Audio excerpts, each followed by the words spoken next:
And then you have to deal with the actual substance. And one of the things, again, that makes right-wing podcasts and the MAGA movement generally popular is that these are people who are saying the things that lots of people think but aren't supposed to say.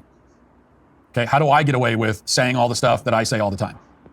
Well, first of all, it's what I actually believe.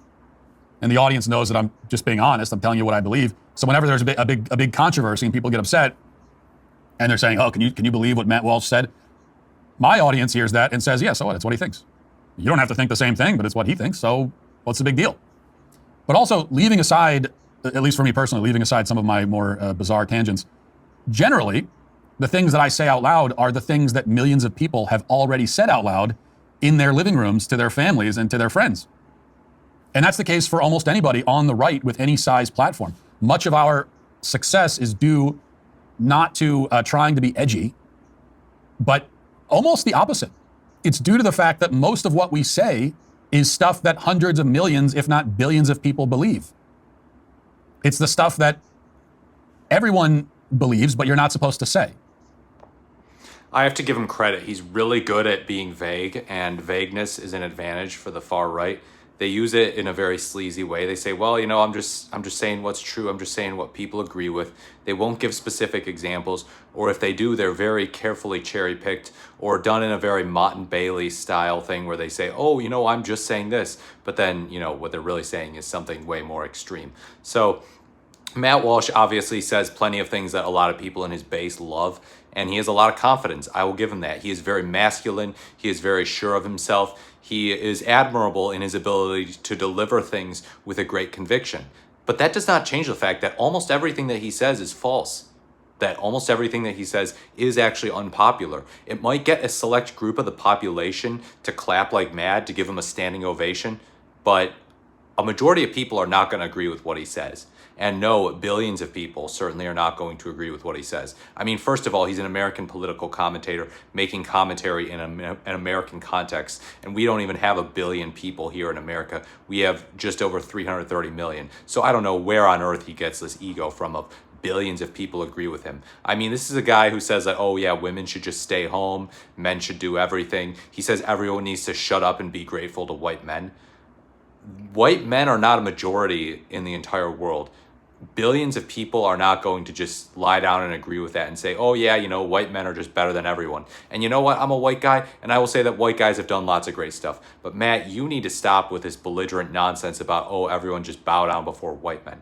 So yeah, that's another example where it's like he pretends like this is edgy, because he thinks that white men are special victims. He wants to create a safe space for them. And so he doubles down and says, well, not only are white men not bad, white men are actually amazing, and everyone should just bow down to them and thank them for colonizing America and all this stuff. That just goes way too far. Look, you should never be resentful toward white men, but there's no need to suggest that people need to bow down toward them. Matt Walsh also doesn't believe that you have a right to health care. He has almost never criticized the U.S. healthcare system. Many people are upset with the U.S. healthcare system, and yet he's not out there criticizing it. He's not out there saying what people are thinking. With the Luigi Mangione issue, obviously he's criticizing the act of shooting Brian Thompson in cold blood, but where is his smoke for the U.S. healthcare system? He's not considering what might have led to that act of violence, that senseless murder.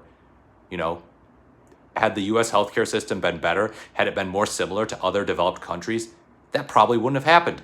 Luigi Mangione would not have done what he did. Brian Thompson would be alive. Matt Walsh won't talk about that because he just doesn't think it's popular within his right-wing audience. He thinks it's edgy to actually say, oh no, Brian Thompson was a good guy who did nothing wrong. He was a CEO, and I'm not going to talk about the U.S. healthcare system and issues related to unfettered capitalism and the U.S. healthcare system that led to this. He just attacks the issues relating to Luigi Mangione and what he did, but none of the underlying sociological, economic problems that led up to it.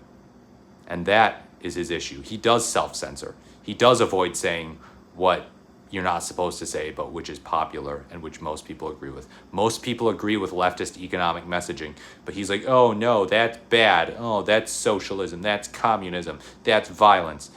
So Matt, you're a total hypocrite. Stop being vague. Seriously, get your ego down, man. I mean, billions of people. Where does he get off saying this? If I went out here and said billions of people agree with what I'm saying, nobody would take me seriously. I know a number of people do, and I know a number of people that don't. I have seen mixed comments on my channels, so I know that I'm not anything special. I've got my lovers, I've got my haters, and that's that.